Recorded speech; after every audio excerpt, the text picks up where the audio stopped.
Hello students, let me start our first lesson of introduction of yoga. I have already told you that in your supplementary book there are 3 sections: moral education, yoga and Madhya Pradesh.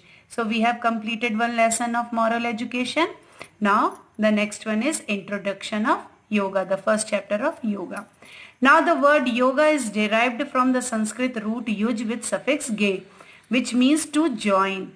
It is said in the Srimad Bhagavad Gita, yoga is efficiency in action, that is, to act efficiently is yoga. For example, for a student to study with concentration. Students, here in Srimad Bhagavad Gita, all of you heard that in Bhagavad Gita it is said that yoga is efficiency in action. कर्म करने के लिए योगा को कर्म कहा गया है कि yoga is efficiency in action. Yoga जो है वो कर्म करने की एक एफिशिएंसी है और इसे हम कह सकते हैं to act efficiently is yoga. अच्छे से कर्म करना ही योगा है. एग्जाम्पल दिया गया है कि जिस तरह से एक स्टूडेंट स्टडी करता है कंसंट्रेशन के साथ, उसे योगा से कंपेयर किया गया है. Now what is yoga education? Now yoga is an important part of Indian culture. भारतीय सभ्यता का एक महत्वपूर्ण अंग है yoga. Besides Indian culture, yoga has been the basis of different culture of the world. India ही नहीं, इसके साथ साथ भारत वर्ल्ड के भी कई देशों में अलग अलग कल्चर्स में योगा को डिस्क्राइब किया गया है. It is a science the purpose of which it is harmonise the physical, mental and spiritual energy in such a way that a good character and an ideal society may be formed. ये एक इस तरह का विज्ञान है कि जिसमें harmony, एक लयता बनाई जाती है, लय बनाया जाता है फिजिकल, शारीरिक, मेंटल, मानसिक, स्पिरिचुअल, आत्मिक एनर्जी. इन तीनों एनर्जी को इस तरह से बॉन्ड किया जाता है कि एक अच्छे चरित्र का निर्माण हो जो एक आइडियल सोसाइटी बना सके, एक सभ्य समाज का निर्माण कर सके. So yoga is a mental science. It is also called as mental science where it is taught how to control our body along with mind. Yoga में हमें अपनी बॉडी को अपने माइंड के साथ किस तरह से कंट्रोल किया जा सकता है with simple and interesting exercise. ये सारी चीज सिखाई जाती है बहुत ही सरल और बहुत ही इंटरेस्टिंग एक्सरसाइज के द्वारा. So every success in life depends on our controlled mind. हमारे जीवन की हर एक सफलता हमारा जो कंट्रोल्ड माइंड है, हमारा कंट्रोल्ड जो दिमाग है, उसके द्वारा ही ये सक्सेस हमें मिल सकती है. The body becomes healthy, the mind happy and the intellect steady. So by doing yoga, all these things happen in our life. So here you see that the aims of yoga education. What are the aims of yoga education?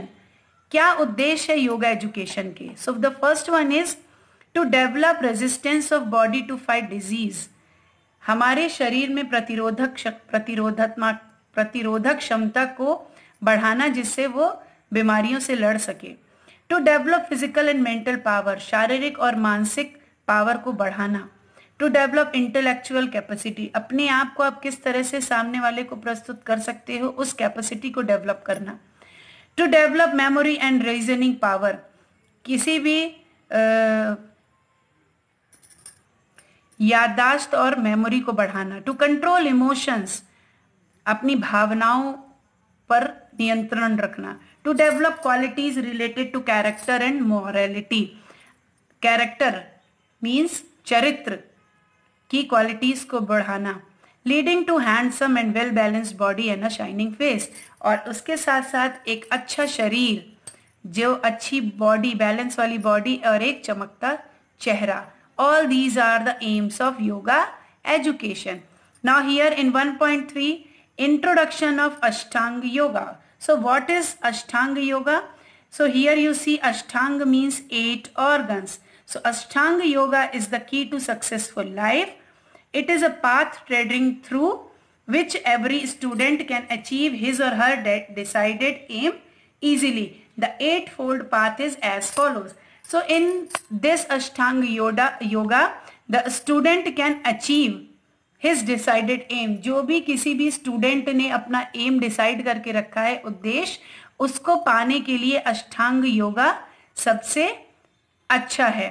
तो इसे कैसे करते हैं वो आगे बताया गया है। Here you see there is a mantra, yama नियमासन प्राणायाम प्रत्याहार धारणा ध्यान समाध्योष्टवंगानी। Now here yam. First, it tells us about yam. Yam are in 5 numbers. Ahimsa means non-violence. Satya means truthfulness. Aste means honesty. Brahmacharya or continence. And aparigraha means non-acceptance of gift. These are the means of discipline by observing which a man purifies himself as individual as well as social level. Means जब कोई व्यक्ति non violence means अहिंसा को त्याग देता है, सच्चाई को अपनाता है, ईमानदारी को अपनाता है, ब्रह्मचर्य को अपनाता है और किसी भी उपहार को लेने से मना करता है, तो ये जब चीजें अपनी लाइफ में एक डिसिप्लिन के साथ फॉलो करता है तो वो मैन अपने आप को प्योरीफाई कर लेता है। सेकेंड वन इज नियम। नियम आर ऑल्सो 5 in number. नियम is also 5 in number which is शौच means purification external and internal, बाहरी और आंतरिक रूप से अपने आप को शुद्ध करना। संतोष कंटेनमेंट, तप एश्योरिटी ऑस्टेरिटी, स्वाध्याय means reading of scriptures and ईश्वर प्रणाधिना और devotion to god. By observing them the lifestyle of man become simple. ये सारी चीज करने से मनुष्य का जो जीवन है वो साधारण सामान्य हो जाता है। देन आसन।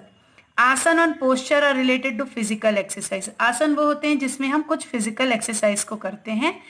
Bye practicing them lethargy is removed. तो इनको करने से जो हमारे अंदर की आलसपन रहता है वो चला जाता है और वन बिकम्स एनर्जेटिक। और जो व्यक्ति आसन करता है वह अपने आप को बहुत ज्यादा स्फूर्तिदायक समझता है कि उसके अंदर बहुत एनर्जी आ गई है। Then pranayama. Breath controls regulate breath and leads to serenity and purity of mind.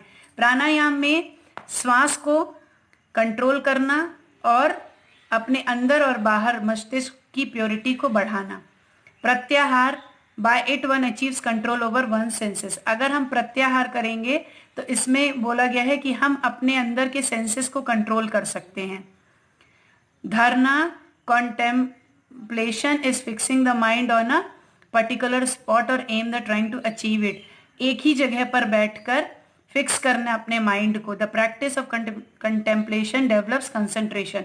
और धारणा करने से हम कंसंट्रेशन पावर को बढ़ा सकते हैं। ध्यान।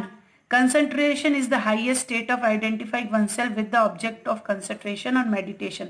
ध्यान करते समय हमारा कंसंट्रेशन हाईएस्ट लेवल पर पहुंच जाता है जहां पर हम अपने आप को पहचानने लगते हैं। And the last one is samadhi. Here body and mind become non-sensitive to all external impressions and one feels spiritual happiness in doing every work. Concentration culminates in samadhi. Practice of Ashtanga yoga keeps a student away from all sorts of disease and enables him to achieve his aim in life.